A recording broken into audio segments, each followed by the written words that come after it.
Clever is who I am, stupid is who I was. Well, this is an inspirational book written by Northwest-born motivational speaker turned author Itumeleng Modiba. Now, tackling current real-life social ills most South African youth face, Itumeleng says this book is written to inspire and motivate people from all walks of life. He joins us now via Skype to help shed more light on what this book is all about. Itumeleng, a very good morning and a warm welcome to Morning Live. Thank you so much. How are you, Cynthia? I'm great, Itumeleng. Thank you so much. It's great to have you on the show. Let's start with the title of the book. Clever is who I am, stupid is who I was. I'm sure this title is enough to raise eyebrows. I mean, why this particular title? Clever is who I am, stupid is who I was. As you can tell, that is before and after, right? So when I was writing this book, I was still young. So basically, by that time, growing up in a black community, you get to experience a lot of things. And young people like myself were kind of like losing focus. So I was trying to help them to know that they have to change their ways of living to move from being stupid to being clever. That is why I decided to write about this kind of title. And in the first chapters of the book, you talk about the importance of choosing one's friends wisely. Why was this important to you?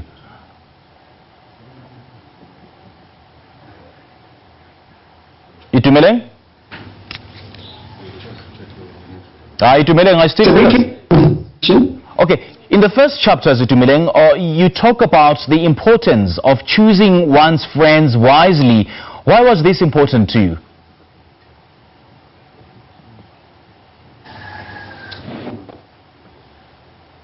Hi, Itumeleng, can you hear me? Gosh, what a great conversation I was having there. That was Itumeleng. We'll try to re-establish connection with him. He's an author of a book titled Clever is Who I Am and Stupid is Who I Was. It's a very, well, it sounds very intriguing and very interesting. We'll try to re-establish connection with Itumeleng, and yeah, we'll chat to him with regards to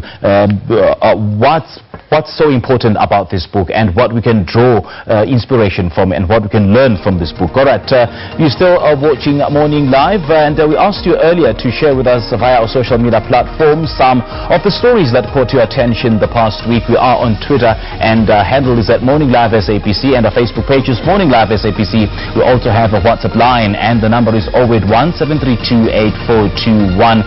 And as you know, that South Africa is under siege of this coronavirus, and just yesterday it was day one of the lockdown, which was aimed at curbing the spread of this coronavirus. And some more bad news coming out of the financial sector is that Moody's has downgraded South Africa to junk status. Now that report came just last night, and Moody's was actually the third of the ratings agency to downgrade South Africa to junk status, and it follows hot on the heels of the fact that South Africa entered into a technical recession. So it's not really looking good for the South African economy. We can only hope for the best. Let's now go back to our social media pages and take a look at what the responses are with regards to the question of the day.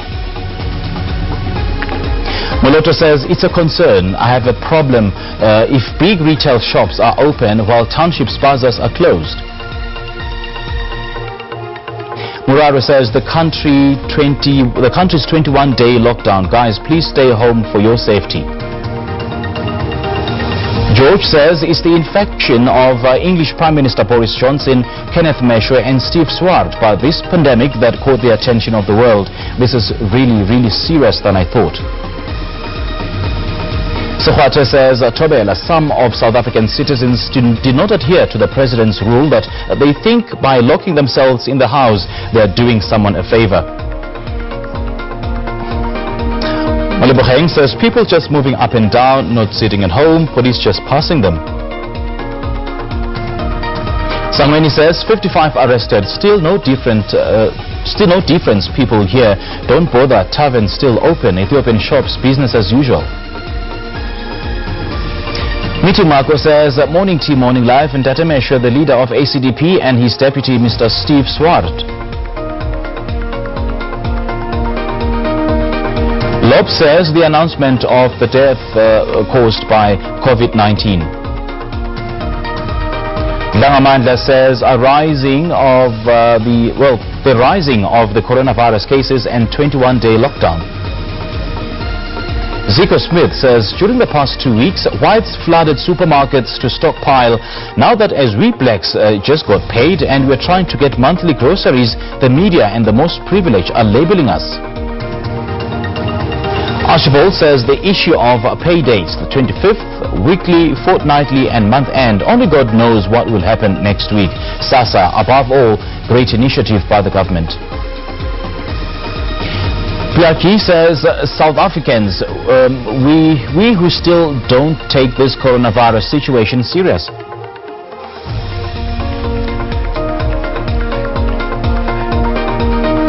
Alright, thank you so much for your tweets and for your reflections on this particular matter. We asked you what you make of the past week and some of the stories that caught your attention the past week. Alright, let's now go back to our book interview. We joined on the line by Itumeleng, who is the author of Clever is Who I Am, Stupid is Who I Was. It's actually an inspirational book written by Itumeleng Modiba, tackling current real-life social ills most South African youth face. I mean, Itumeleng says this book is written to inspire people from all walks of life. Itumeleng, welcome back. I hope you can hear me now. I hope you're with us now. Yes, I can hear you right now. Great stuff. Now, in the first chapters, as I mentioned earlier on, you talk about the importance of choosing one's friends wisely. Why was this important?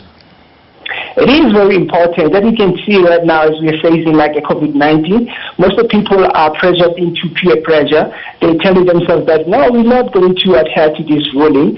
And you can, some of the people, they do say that I'm going to adhere to this, but peer pressure ends up forcing them to do things that they're not supposed to do. So choosing friends wisely is very important, and also it forms part of your circle, an important circle that one's supposed to stick with, and that is going to give him or her a better, clear direction in life.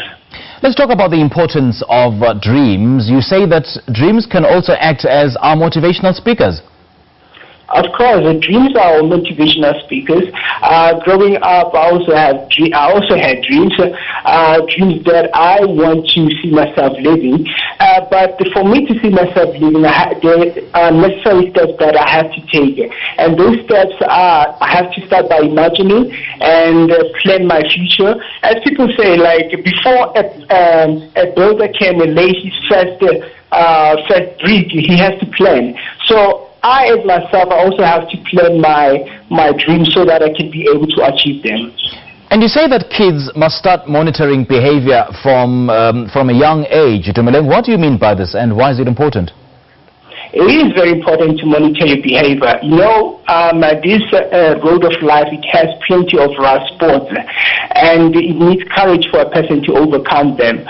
So if you start early to learn on how to overcome these circumstances, the rest of the road will be far smoother for you to overcome or to walk through it. So it is very important.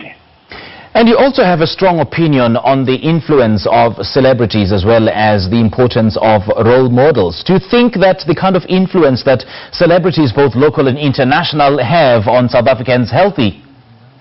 Yes, they do have a lot of impact, celebrities. I mean, you look up to those people, they are our role models.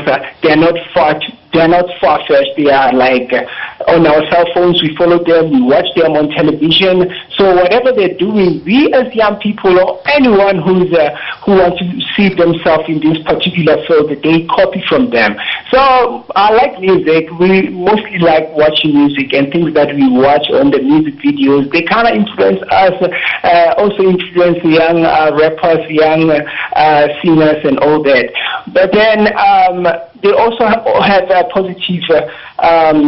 positive impact in our lives, because we're able to learn from things that they went through growing up and things that are going through right now, knowing that it's not easy to obtain things that you want in life, but then at the same time it is possible.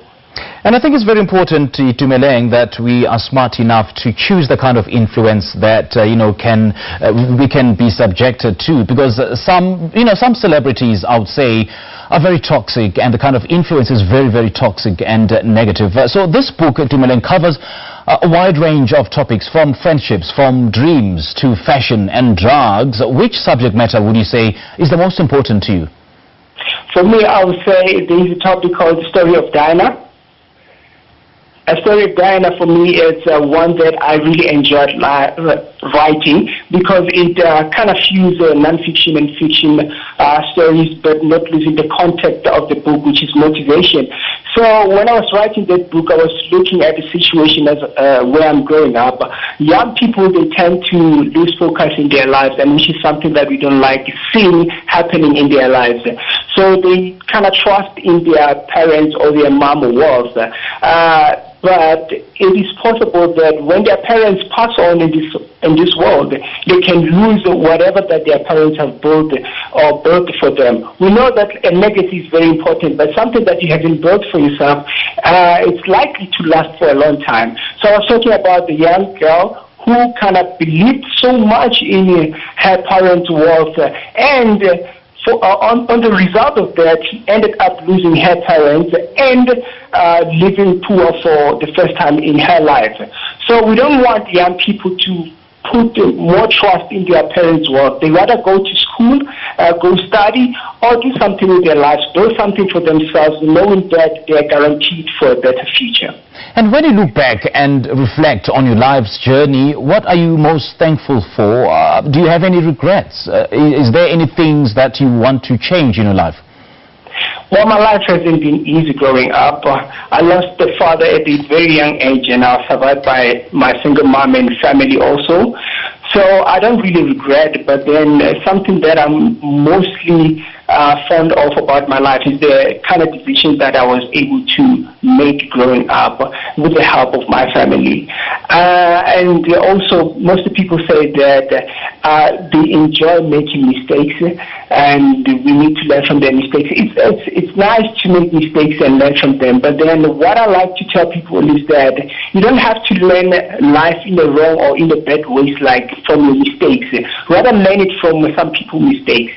You know, like my mom and my father, they had me while I was still young. So should I repeat the mistake that I did? No, I should grow up so that I can be able to stand for myself, or pay my bills and all that before I can make a child. So it's a mistake that I made. It's a mistake that I made, but I learned from it as a child. So which is the same thing that young people should copy.